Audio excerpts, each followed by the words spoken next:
I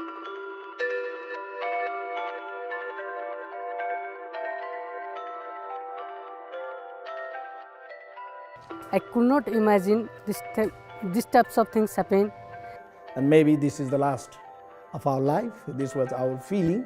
He was worried about his wife. I was so scared at that time. Fa por. Tothom obre els ulls i mira tot arreu.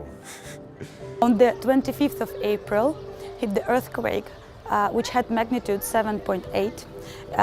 It's extremely strong, devastating earthquake which took away 100,000 people's lives. At the same moment, we are going to inaugurate this ground. And all the ministers and all our friends, and friends from the Spain also, they are also here in this ground. Era un gran esdeveniment. Maybe 4 to 5 minutes, the earth is moving. Al ser una pista oberta, realment molta por no vam passar, però sí que va ser impressionant en el sentit de que vèiem columnes de fum de cases que s'enderrocaven al poble, que no sabies si realment hi havia gent allà dins i podia haver mort molta gent.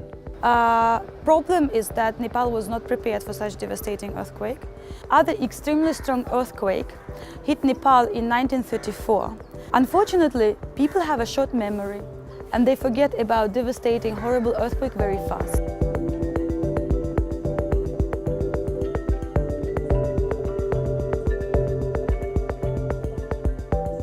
Amics del Nepal fa 20 anys que està treballant al Nepal i justament l'any que complíem 20 anys ha estat l'any del terratrèmol, no? Com els terratrèmols grossos a Nepal es passen més o menys cada 80 anys, Amics del Nepal encara no havien viscut cap terratrèmol. Aquest és el primer sacseig que ha viscut aquesta petita ONG, no? Llavors, com nosaltres estem molt implicats des de fa 20 anys ja amb aquesta població en concret, amb Vimpedi, on tenim també un orfenat que el gestionem i també hem fet projectes per la comunitat, vam començar a rebre totes les demandes d'ajuda per part de la població, no? Des dels nostres empleats que s'havien quedat sense casa, fins gent del poble, fins bé, tota la població en general. Llavors, paral·lelament, aquí també vam rebre ofertes de col·laboració d'entitats més grosses i especialitzades en la reconstrucció després de desastres, ¿no? Com és la OPC o com és Base A Arquitectura. Se hacen 3 tipos de intervenciones. O se construye vivienda nueva cuando la vivienda está destruida, cuando la vivienda está bastante dañada, tiene partes destruidas, pero es recuperable, lo que se hace es reconstruir la vivienda y reforzarla.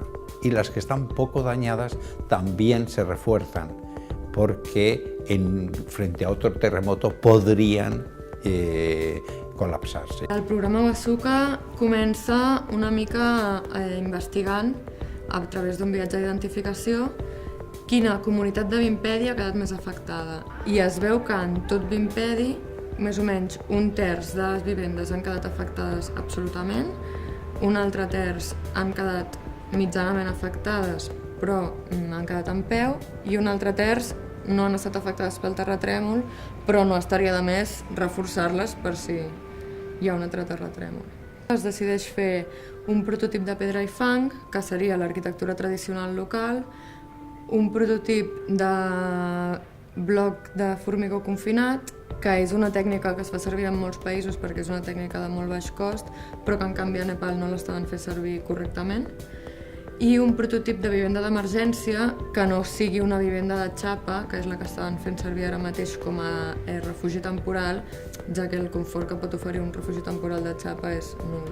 I en canvi la vivenda d'emergència que ofereix a Wasuka és de fusta i té un confort una mica més alt.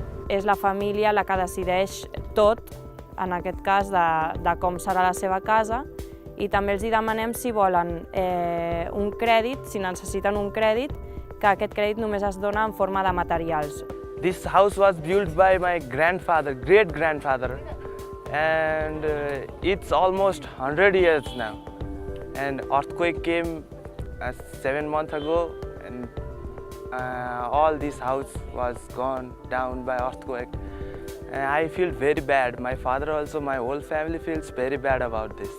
Doncs aquest projecte Vimpedi a Wasuka ha començat amb la casa d'en Manoj, que no és reconstrucció, sinó reforçar la seva casa.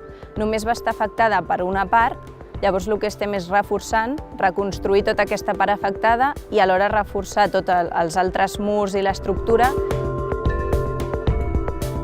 El nom del programa Awasuka ve de les paraules nepaleses Awas Sudar Karyakram, que volen dir programa de millora de l'hàbitat.